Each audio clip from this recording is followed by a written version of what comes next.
3 Indians were put in jail for killing a boar in a zoo. On the first day, the chief's son, strong arms, wanted to bend the bars. On the second day, the chief's second son, jumper, wanted to jump over the wall.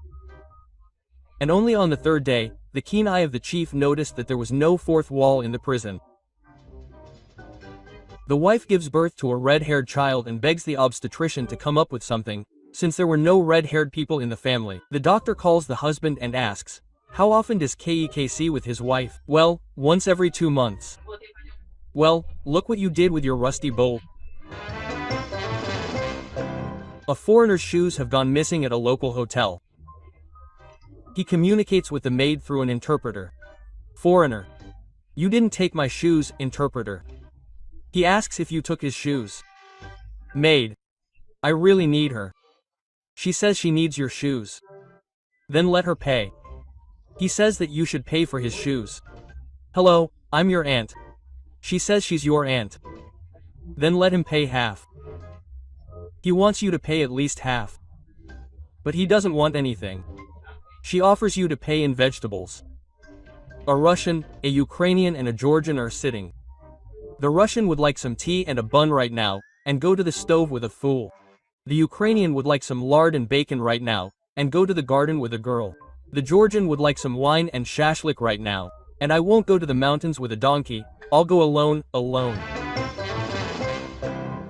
The girl gets a job as a saleswoman in a store. The management explains to her, when you sell a product, sell something related. For example, if they buy champagne, offer a box of chocolates as well. Then a customer comes in and asks for a pack of sanitary pads. The saleswoman is not at a loss. And buy some window cleaning products. No one will bang on for 4 days anyway. The well-behaved nun Margarita died and ended up in hell by mistake. He calls St. Peter in horror. "St. Peter, there has been a terrible mistake. It can't be that I've really been sent to hell." St. Peter promises to help and leaves. A day passes and nothing changes. Margarita calls again. "St. Peter, there's a disgusting orgy planned for tomorrow. Everyone is required to attend. Get me out." St. Peter swears that he will do everything, but he forgets about business as a thief. A day later, the phone rings.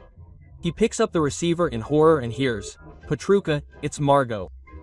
"Well, don't worry too much." Quote: A young devil got to work in hell, looks around and sees. One cauldron is guarded by a bunch of devils, and the other is empty. He was surprised and went to the boss for an explanation. "You see, there are Jews sitting in one cauldron. One starts to climb out, the others help him. So they all climb out. And in the other cauldron there are Russians. One climbs, the others pull him back by the legs." Crocodile Jenna and Chebarashka are standing on the roof of a multi-story building. Below, they see some kind of brown pancake. Jenna says, "Let's see what it is." Chebarashka went down in the elevator, and Jenna decided to jump. Chebarashka looks, there are 2 pancakes. He lifts his head, thinking that Jenna is upstairs, and shouts, "Jen, oh General, which pancake should I pick up? The brown one or the green one?" Quote: A student decided to earn some extra money. His comrades advised him to get a job as a night watchman or a janitor. He went to one place, but the positions were taken. He went to another. He also came to the zoo, but there they told him that there was both a watchman and a janitor, and offered, "Our monkey recently died. Could you replace it?" Quote: "I don't know if I can." The student doubts. "Did you do any sports?" "Yes, I did. We have a skin. And we'll pay him more than a guard or a janitor." Well, the student agreed. So he sits in the cage, climbs, makes faces at the visitors, spins on the rings. The visitors are happy. In the evening, when there were already few visitors, he jumped to the floor, but unsuccessfully, and fell into the cage that was under the one he was in. He sees Lev coming straight at him. Well, the student thinks, "I shouldn't have agreed, even for that kind of money." And Lev comes up and says in a human voice, "Hello, what faculty are you from?" A Russian, a German, and an American got together. And they were given an assignment. Drink a case of vodka, go into the forest to shake a bear's paw, and make love to a native woman. The American drank a bottle of vodka and passed away. The German drank a case of vodka, went into the forest and never came back. The Russian drank a case of vodka, went into the forest, came back all beaten up, not a single unhurt spot, and said, "Well, where is that native woman whose paw I'm supposed to shake?"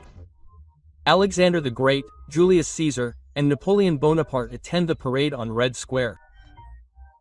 "Listen, Julius," says Alexander the Great, "if I had tanks like that, I would be an invincible commander.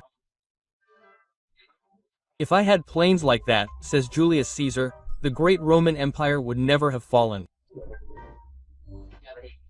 "Oh," says Napoleon Bonaparte, "if I had the Soviet press, no one would have known that I lost the Battle of Varloo." A border river. On one side is the Russian border, on the other is the Ukrainian border.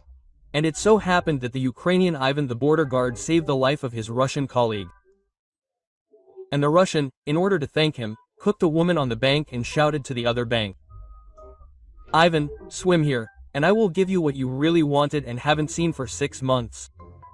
Ivan immediately bangs into the water, swims at the speed of a motorboat, saying, "Lard, lard, lard." The Japanese came for a tour of the plant. After the tour, a press conference is held.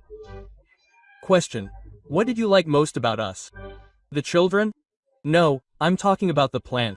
No, they're still children. Well, what about our new workshops, machine tools? No, they're still children.